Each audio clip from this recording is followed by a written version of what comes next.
Hello, good morning, and welcome to this Dawn Busters Taste Challenge. We have two 40% alcohol blended Scotch whiskies from Diageo. They're both Diageo brands these days. This green glass bottled, oddly shaped bottle is called Buchanan's Deluxe. And as you can see, once it focuses, it's aged 12 years. Aged 12 years. It runs about $35 per bottle. And it's got this crest on the back. It's from Buchanan's. Now, I have people in Scotland tell me they'd never seen this. It was very popular in the United States and in Latin America. And I don't know about Canada, but that new Buchanan's pineapple that hit the market in 2022. Buchanan's pineapple, boy, that's selling like crazy. I'm not really interested in a Scotch whiskey that's flavored with pineapple, but a lot of people are. If they have a sample, if I go to a liquor store and they're giving samples, I'll try it. Here's White Horse.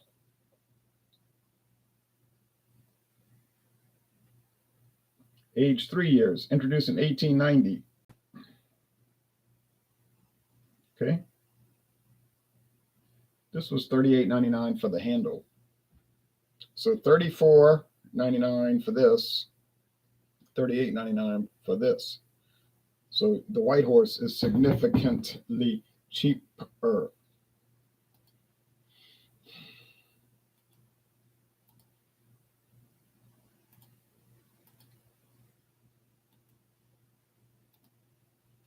Let's check out Total Wine.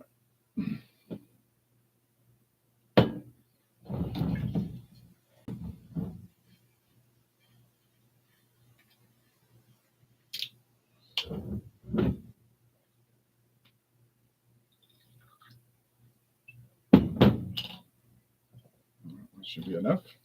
I was careful with that built-in pour this time.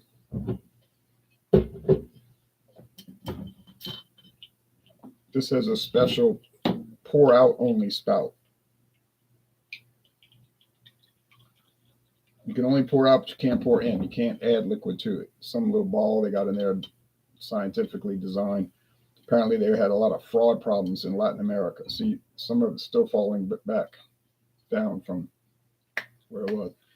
There was some problems where people were dumping out the Buchanan's and putting a cheap Scotch in there as a substitute. So Diageo put that in there to prevent it. Okay. Corruption in Latin America? Can't be.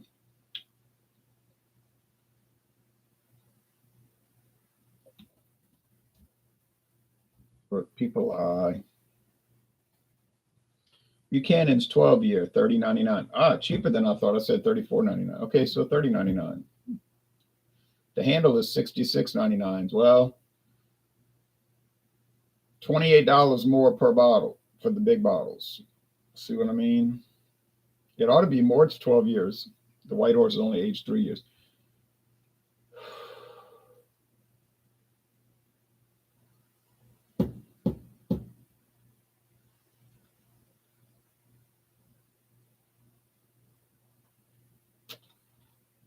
Okay. So $30.99 for Buchanan's 12-year.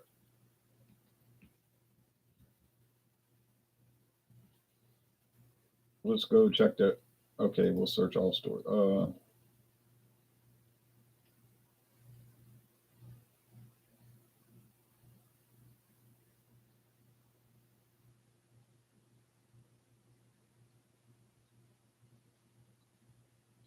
They're only showing handles. Okay. Still, big price difference. Joe Campo says, hello, Ronald. Good to see you, man. You know me. I got my light beer, and here next to me some natural light. Well, I know light beer is really popular. I got some in my fridge. Anyway, I'm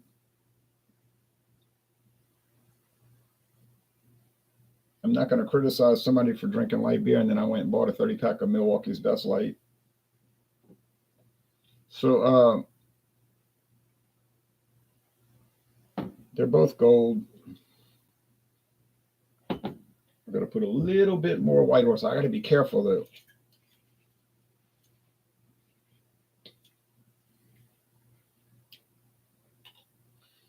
Daylight's on the way there. You can see it outside coming into play. Dawn Busters, get it? It's bringing in the dawn with a Scotch Whiskey Taste Challenge. All right. That'll last forever. Not literally. This is Tuna Joe, by the way. My Google account is my professional email, laughing out loud. Okay. I gotcha. People use so many aliases, I can't keep up. And some people get insulted, like, what are you talking about? Don't you know I sent you those decals in 2011? I say, well, your name is Paul Thompson. Yeah, but on Google, I'm me guy, and on Facebook, I'm Ticonderoga 7 and all of this. Like, man, who in the world can remember all that? I'm glad, Joe. I'm glad. Okay.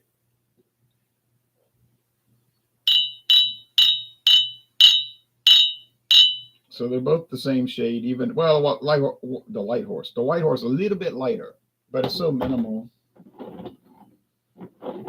Now, the last taste challenge was a disaster in a sense that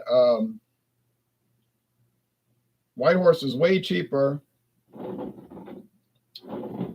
than the really fancy Scotch. Fancy for in a less expensive world.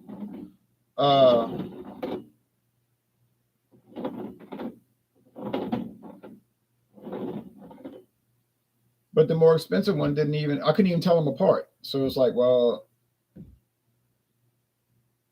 apparently the 12 years didn't make a difference. It's supposed to, right? It's like, oh no, you paid more. You paid more for it. It's aged 12 years. And it's going up against this shabby little 3-year age Scotch. Yeah, it uses Lagavulin single malt as its heart of flavor, but it's not really shining through. Okay, good night, buddy. Going to pass out. Good to see you. Cheers.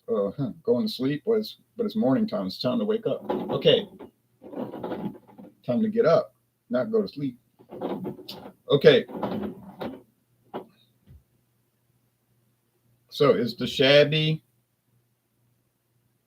cheap one going to win? I'm not really seeing it losing. But that's why we do the blind taste test, to find out.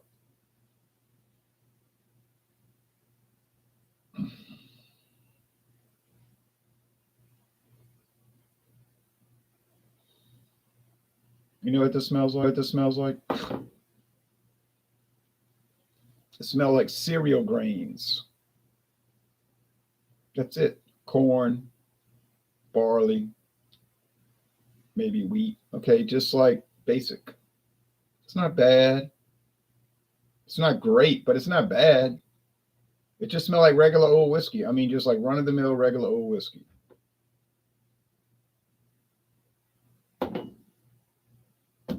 This smells the same, but it's got smoke. Peat, meaning it's the Buchanan's. I know it's the Buchanan's.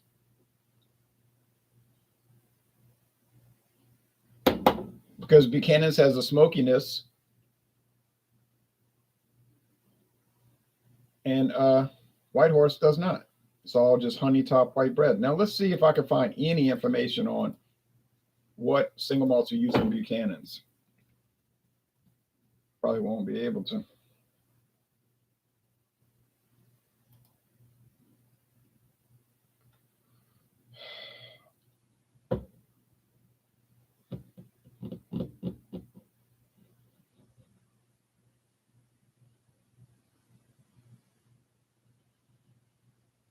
The company joined Distillers Company in 1925. Distillers was acquired by Guinness in 1988, and Guinness merged with Grand Metropolitan in 1997 to form Diageo.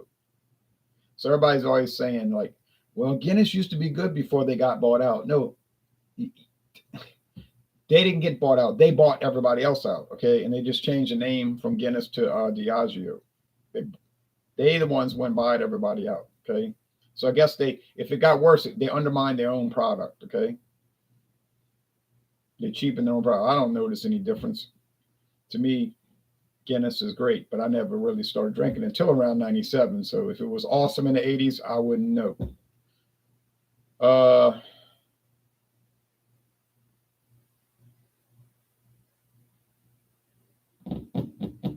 there's one called Black and White. I've seen Black and White, but I never bought it. Originally called Buchanan's Blend, and then it was called House of Commons 8-year-old. They don't put any references to back that up, so I don't even know if they know what they're talking about here. Nah, there's nothing here referencing whose single malts is used in Buchanan's. Okay, so I'm not going to go wear myself out trying to find that. But what the heck? I mean, mix it up again and try it. We know Lagavulin is used in White Horse because it's telling you that right on the Diageo website.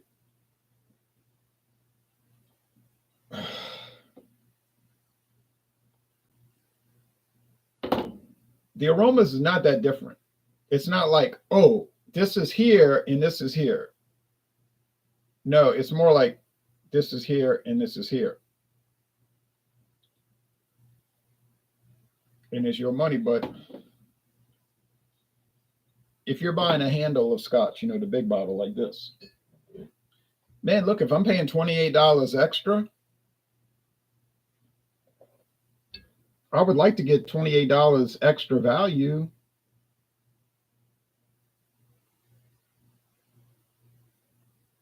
I don't see the benefit of paying $28 extra and getting $2 better scotch over White Horse.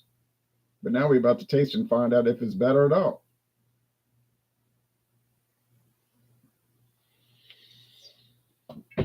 Can't say I'm playing favorites because they're both from the same company, Diageo. So, I mean, I have no affiliation with Diageo, except I drink their stuff sometimes, beer and various liquor. It's got to be Buchanan's because of the smoke.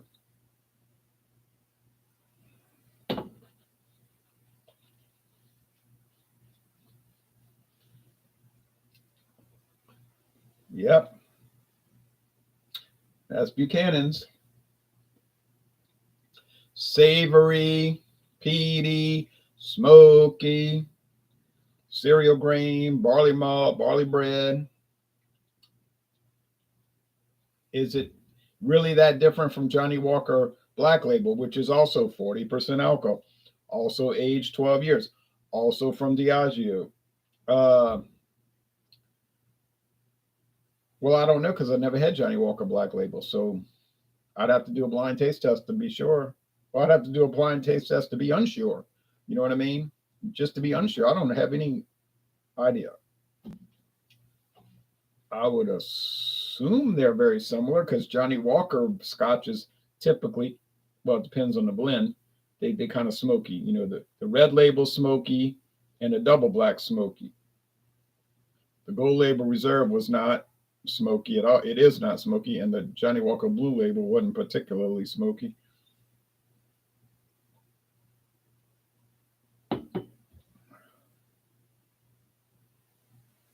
And I don't know about those special television promotions like Land of Fire, Land of Ice, or whatever it was. I didn't buy them. I could have got them so cheap. Like both times, $18, and they like 40-something dollar bottles. But I was like, I really don't want to get off track and go off with these television promotional recipes because I'm trying to cover like the basic ones, Johnny Walker Red Label, White Horse, Black and White, Chivas Regal 12. Well, all the major Scotch brands. So when I start getting off on all these variants, well, that's nice, but it's not bringing me back to the middle of what, the regular, Dewar's. We talking about Dewar's and Valentine.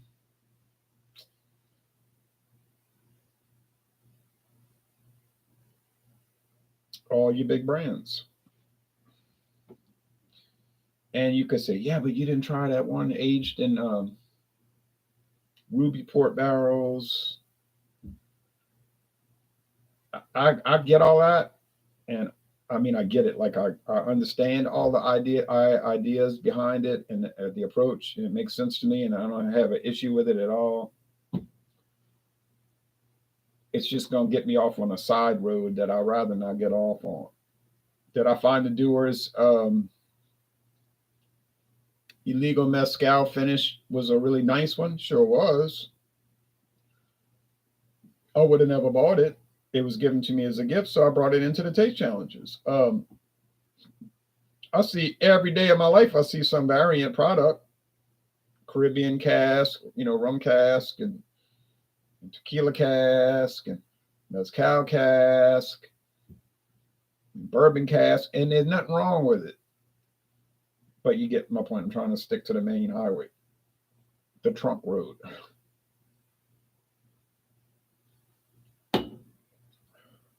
Now, Buchanan's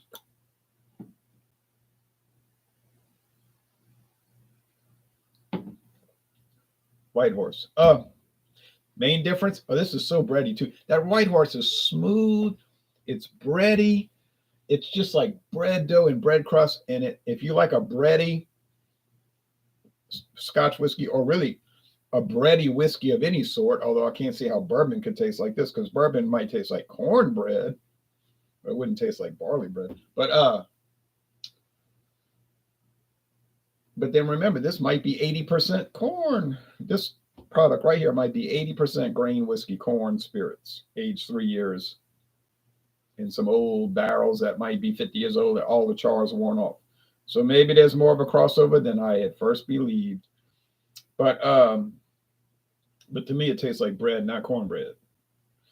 I prefer the smoke. That's a personal preference issue, right? Not a quality control issue. Some people can't stand the smoke. Some people like smoke. Some people, I don't know too many people that's indifferent to it. It's kind of like the Limburger cheese I got in the fridge. I like it, but most people, they won't even try it. Oh, like, you want to try some? Oh, no. I'm like, you never even had it. Oh, I heard it smells bad, like sweaty feet or something. I said, you see, the problem is that it's a unique aroma or odor, if you want to say that. And it's hard to like say what it smelled like. So people make approximations. So when you really get used to it and smell it, it just mainly smells like a strong, pungent cheese. It just smells like cheese that's real strong. Um, the flavor is not that strong. The flavor is pronounced. It's creamy. It's like a creamy, and it's semi creamy. Like when you cut it with a knife, it's so easy to cut, and it just spreads easy with just and oh, well, it spreads kind of rubbery, but you just cut a slice, put it on the cracker. I put a little hot sauce on it. Yes, a definite, sure, and present winner, clear and present winner, but people won't try it. Smoky. I've told some people, some of these Scotch whiskeys are really smoky. Oh, immediately you put up a wall. No way. So you had smoky whiskeys before? Oh, well, no. They never had any smoky product. Never had a Rock beer or anything. I said, well, how you know you're not gonna like it? You just told me I ate a smoked pork butt this weekend and you loved it because it was so smoky. They don't know. They don't know why. I'm not judging. I'm evaluating. All right. I self-identify as an evaluator. Well, I guess these days you can self-identify as anything. Maybe ridiculous, may have no merit, no basis in reality, but it doesn't matter because reality is turned on its head by the modern world, but not by me. I'm your one of your old traditionalists. I'm not a new traditionalist. I'm a paleo traditionalist. Okay, but anyway, no, I mean anyway. Yeah, quality even, and I'm unanimous in that. Value not even. $66 versus $38. I think I'll go with the 38. So if I had a choice, and I do have a choice, I'm gonna pick the cheaper one. Okay, but now I would like that smokiness. See, I was like, well, I want that smokiness. Yeah, but you can get other a lot cheaper Scotch whiskeys that have smokiness now. You see, yeah, like I mean, I could pay $20 and get a bottle of Johnny Walker Red Label. It's pretty smoky, really. If you want to get techno, as Larry Holmes said in 1985, if you want to get techno, it's pretty smoky.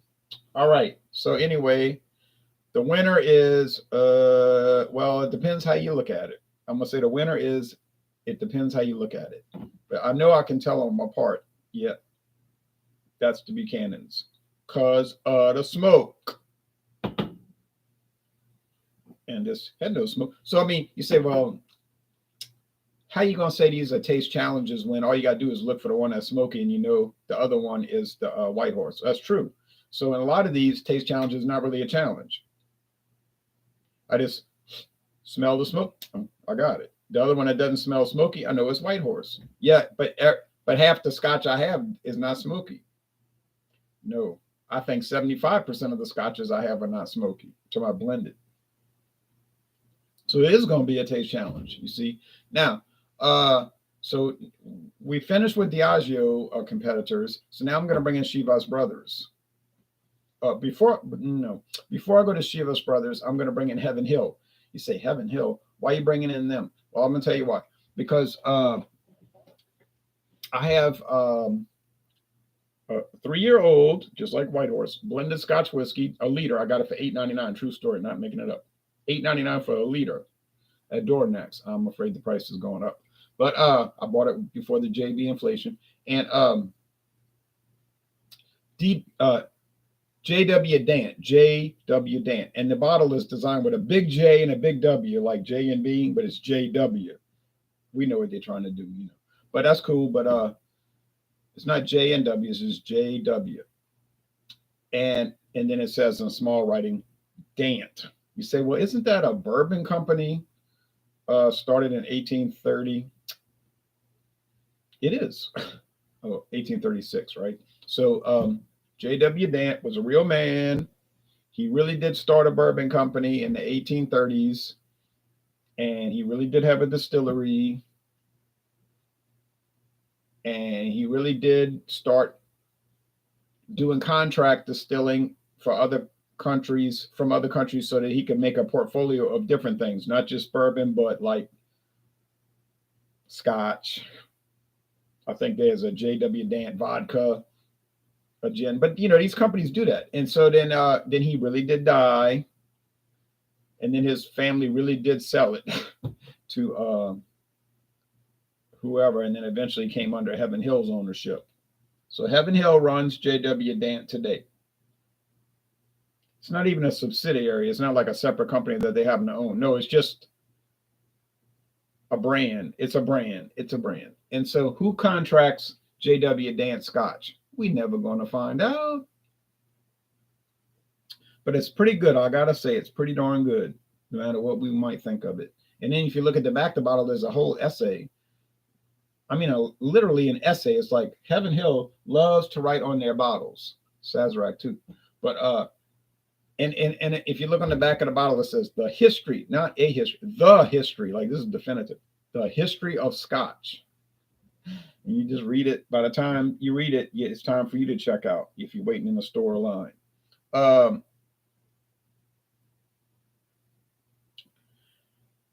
think that's going to be a major showdown. If you get a regular size bottle of White Horse, it's going to run you about $17.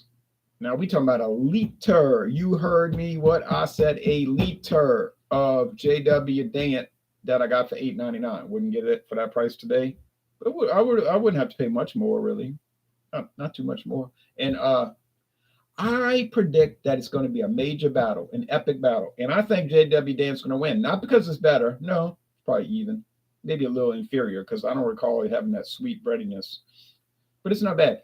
And but I think it'll win by virtue of it saving a significant amount of money. Saving significant amount. Kind of like the White Horse today versus the Buchanans. You say, well, J.W. Dant versus Buchanan, that's a real big jump. It is a big jump. Is J.W. Dant as good as Buchanan's? Definitely not. I don't think any serious reviewer could take those two and try to pretend that it's as good. It is not as good. And in fact, it's not even close. But on its own price point and merits, it's pretty dang good for what you're paying. So that is, all these things have to be considered, evaluated, balanced out, examined and analyzed and so forth. Okay, so that's what's going to come up, J.W. Dant. And the reason I'm bringing it in is because Heaven Hill owns it, but then they also bottle a Chivas Brothers brand. There's a Chivas Brothers brand of Scotch, aged 3 years, old, basic product, one of the top selling scotches in India, believe it or not, Republic of India. It's called 100 Pipers. Oh, you see it around in America, lurking in the dark corners of our cities. I got a bottle for, if I tell you the price right now, you'll think I'm lying. So I'll wait till the review on Thursday or whenever it is, because the taste challenge, because you're going to think it's a made up story, but it's true. I really did pay that price for that full size bottle. I'm not joking. I paid that price. It's incredible as it seems, but it's really the truth. And although if you bought it in England or Canada or India, it'd probably be 3 times the amount. But I can't explain Louisiana prices. And that's not even a normal price for this state. That's a crazy price. But it's bottled in America by Heaven Hill. So obviously Heaven Hill made a deal with Chivas Brothers. Like, probably pretty simple. It's probably a simple agreement. Well, if you ship it over here, we'll bottle it and we have the right to distribute it and we all take a piece of the action. Okay, fine. Not difficult to figure out. A lot of other companies do that. So it's a basic Heaven Hill bottle. It ain't nothing fancy to look at, and it is definitely not impressive to look at. If you look at the one that's sold in India or England, it's pretty. It's a pretty, like, nice shaped bottle. It's a nice looking bottle of Scotch, If you look at the one over here, it looks like some basic thing that you keep for get together, because you don't want people drinking your good stuff. You know what I'm saying? No, I mean.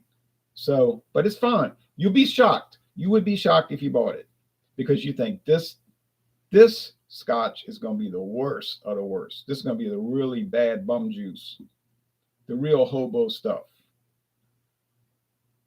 But then when you taste it, you're like, well, golly gee, well, golly, this Chivas Brothers base model is pretty dang surprising.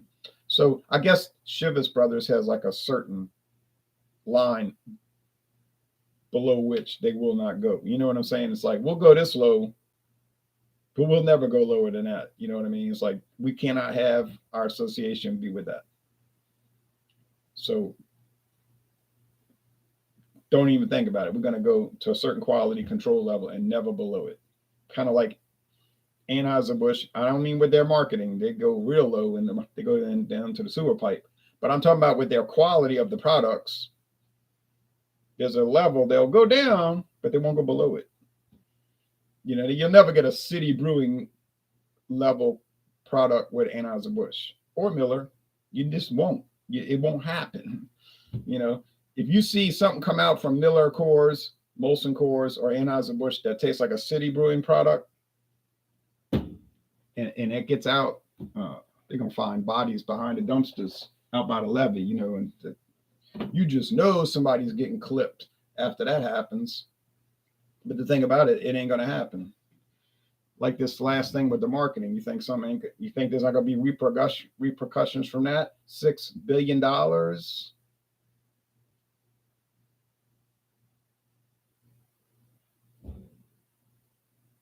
Like Frank said, what do you think they're going to do? Send a bill? What do you think he's going to do? Send a bill? No, he's going to send a, what he's going to send. All right. There'll be war in the streets.